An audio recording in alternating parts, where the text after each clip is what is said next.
So what does it take to actually arrest a pastor? And why, with all the information that we have available currently to us, why are we still so ignorant? Welcome to the ripple effect.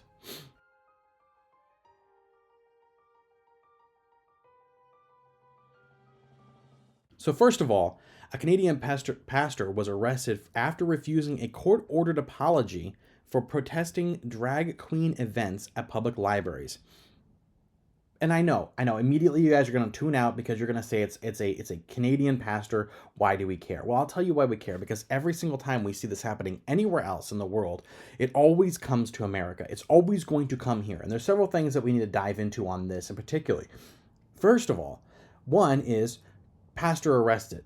Now, there are plenty of cases where we need to arrest pastors, okay? Don't get me wrong. I'm not just saying pastors in general should be protected as a protected class, but the threshold should be extremely high, meaning you've actually caught them doing something, right? Okay?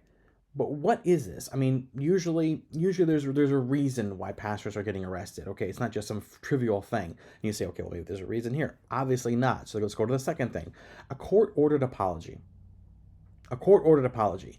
And I know this is becoming a thing in other countries where if you say something they don't like, they want you to give an apology and they're going to force it down your throat. And it just reminds me of thinking like kids are out on a playground and you say something to someone else and they don't like it. And so they're just taking you, they're just pounding your face and say that I'm the best person ever in the history of the world. Go ahead, say it. I'm just going to keep going.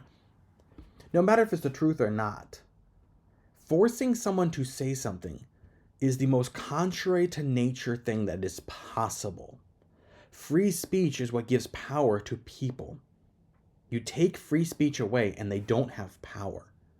And everyone's frustrated because everyone out there has a mic nowadays, right? And people are saying all kinds of crazy things, but at least there's things being said. And in the midst of all that, you can find truth. But when you start telling people what they actually have to say, you've lost your mind. It's mind-blowing that we think that this is okay. There's so much wrong with this headline, and we sit there and act like it's okay because it's in Canada. So it's okay. You know what? It won't happen, for a few years here. So maybe I can just chill until it happens here. And then lastly, the drag queen thing. The drag queen events in libraries. Who's protesting drag queen events in libraries? I have a feeling that I kind of know why he was there. So if a drag queen goes to a library, what is the main kind of events that are held at libraries? I'm going to tell you because I see it all the time in my area. Children events. So if your thing is not perverse, why are you going after the innocent? If your ideals are not wicked and horrible and absolutely nuts, why do you have to go after the people that have no protection against unnatural things? Their brains are not developed. They don't understand. They're convinced of all kinds of crazy things. I can convince children of all kinds of funny things and make them believe all kinds of stuff. It's like watching a magic show for children, and you see a magic show for children, and they believe everything because they don't understand. Their minds are not developed to understand what is right and wrong, what is real and what is not real. And then these perverted, lunatic losers going after children constantly.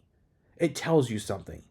And then they found out with that whole I was going to mention it and I forgot to look it up, but I had seen the report on it where it was that transgender I guess what they call those, journalist that was part of that sex ring. And then I hear someone say this all the time. It's always the ones you suspect the most. Well, why? Because they go after the vulnerable, those pieces of crap. That's what they do.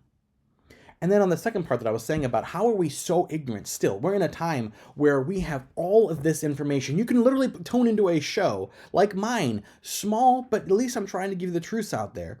But there are shows out there for everything. You can go and find anything out. If you see something, I saw a thing on this and I keep harping on this because it's so funny to me. I had someone telling me, did you know Ryan Reynolds has a twin brother that speaks and talks exactly like him?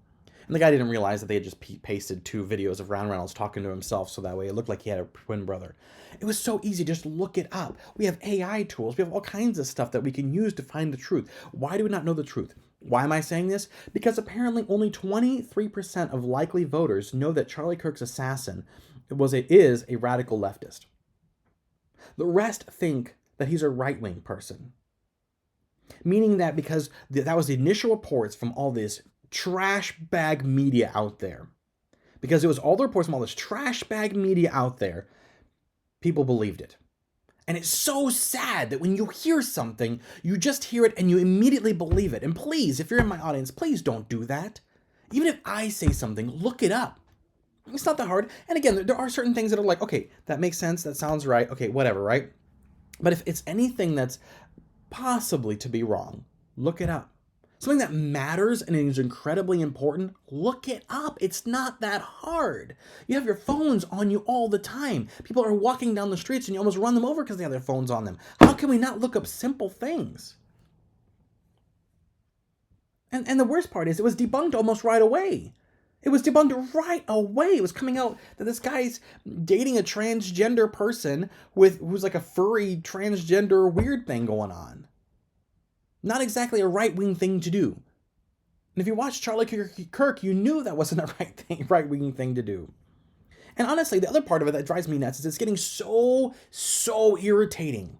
So irritating that every time there's political violence, the left will make it, if it's from a leftist person, they will make it sound like it's a right-winger. And if they can't make it sound like it's a right-winger, what they'll do is they'll then classify it under, well, he's mentally da-da-da-da. No. Leftists own your violence. You started it. You keep it going. Own your violence.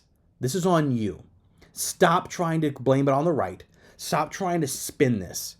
The statistics and everything like that are all skewed because of how the people are reporting this. And if you actually get down into the deep facts and the actual witnesses on these things, you soon discover that all this is hogwash, that it is the left doing all the violence.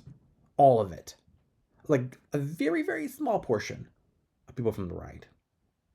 But because they skew it, and because people can't simply look things up, they don't know. And that's a sad world to be in. And that's why it is so crucial now, as at any other time in history, to know the truth, and the truth will set you free. And how do we do that? How do we know the truth? We know the truth by going to the Bible. The Bible holds the truth, and every time the world rips this Bible apart, or tries to anyways, society falls apart. Because the only truth can come from God. And we have to make sure that we're diving into it every day to understand how to live with each other, what is truth, how to protect our children from these horrible people. And through that, we can make an effect on those people around us. Reach out, please, to someone today. Thank you so much for watching The Ripple Effect. Please like, comment, and subscribe. I appreciate it.